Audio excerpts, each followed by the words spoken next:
Ciao a tutti e benvenuti nella prima delle tante escursioni che faremo in questa terra che abbiamo chiamato Bluesland. Un cammino fuori scala da fare insieme, utilizzando un blues fuori scala, utilizzando me come guida che conosce sentieri a volte nascosti e a volte sì controcorrente. Non sarà un percorso didattico né sul genere né tantomeno sulla sei corde, il mio bastone della vecchiaia. Entreremo spesso di sponda chiaramente in argomentazioni vicine ai miei trucchi musicali, o alla mia tecnica se preferite chiamarla così, ma sempre a scopo divulgativo e nella totale condivisione. È tutto infiltrato e radicato nel cosa siamo oggi, fatto di caos ideologico ed etico. È il sottofondo di quello che abbiamo chiamato ballata contemporanea, per citare il mio amico filosofo e gubino Luca Berettoni, ideatore di un percorso che potrà entrare anche in questo contesto, chiamato Pantarei Blues. A mio avviso, per entrare in vibrazione con la suggestione che questa vecchia forma d'arte possiede, procedendo all'incirca di 10 anni in 10 anni, ve lo avrei semplicemente mostrato in questo modo, facendo cadere nomi a cascata e random. Negli anni 70 vi avrei ad esempio suggerito di ascoltare il pre-war blues di Robert Johnson, Son House, Skip James, Memphis Minnie, Big Bill Bronzy, insieme al blues gospel di Sister Rosetta Tharpe, Mahalia Jackson, eccetera, associato in apparente contraddizione con il blues elettrico di Muddy Waters, Coco Taylor, Big Mama Thornton, Little Walter, Howley Wolf, Bo Diddley, e da lì venire in avanti per scoprire i grandi del rock che hanno attinto a piene mani dal blues.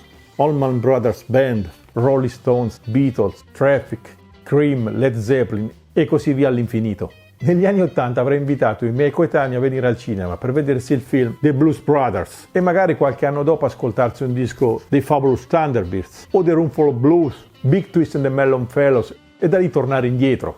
Altresì negli anni 90 avremmo aperto probabilmente un varco per scoprire lo swing blues della West Coast, partendo da Hollywood Fats fino ad arrivare a Little Charlie and the Nightcats, Duke Robillard, William Clark e tantissimi altri, per poi andarci a scoprire i vari T-Bow Walker, Clarence Gatemouth Brown, Django Reinhardt, Charlie Christian, Grant Green, Bill Jennings, eccetera. Nel 2000, soprattutto ai ventenni, avrei detto di sentire i loro contemporanei, gente come John Mayer e Jack White, per andare leggermente a ritroso nel rock blues di Stevie Ray Vaughan, Johnny Winter ed ancora più indietro del grande Jimi Hendrix. O magari di unirvi a me per seguire in tour Eric Clapton e la sua straordinaria band, beccandoci niente po' di meno che, come opening act, la grande Robert Cray Band in strepitosa forma. Nel 2010, osservando il quadro Fuori dalla cornice, vi avrei detto di comprarvi questo straordinario album, realizzato da Ry Cooder con la storica band irlandese The Chieftains e a numerosi altri musicisti messicani. In un album la storia nascosta di un battaglione trucidato per aver disertato dall'esercito americano per essersi rifiutato di uccidere i cattolici messicani. Per inciso, Ry Cooder è stato per me una delle influenze emotivamente e culturalmente più potenti dal 1971 ad oggi. E da qui andare in tutte le direzioni che il blues delle terre e della terra ha prodotto.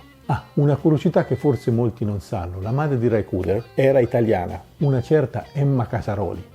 Oggi, rivolgendomi soprattutto ai più giovani, ma non solo, vi direi di ascoltare gente come Fantastic Negrito, Black Pumas, Alabama Shakes, Gary Clark Jr., e da qui andare indietro ed ancora più indietro.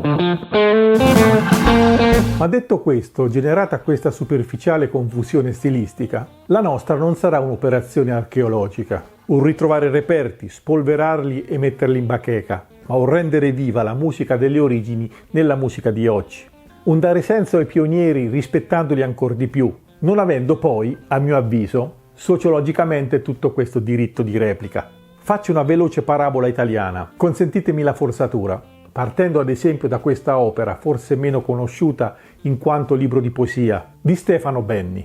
Blues in 16, ballata della città dolente, edito da Feltrinelli. Il poema è stato scritto nel 1998, prendendo spunto da un fatto di cronaca avvenuto negli anni 80 e che colpì molto l'autore. un padre che per una serie di casualità ancestrali si trova di notte a guidare in una città del nord Italia e giunge davanti a una sala giochi dove è in atto un regolamento di conti tra spacciatori e dove lo spacciatore capo, diciamo così cattivo, sta per sparare allo spacciatore piccolo o cliente che guarda caso è il figlio di quest'uomo, il quale non esita a sacrificarsi facendo scudo con il proprio corpo salvando il figlio. Qui la narrazione si trasforma dal consueto modo di scrivere comico o tragicomico di Benny, indolente, drammatica, blues.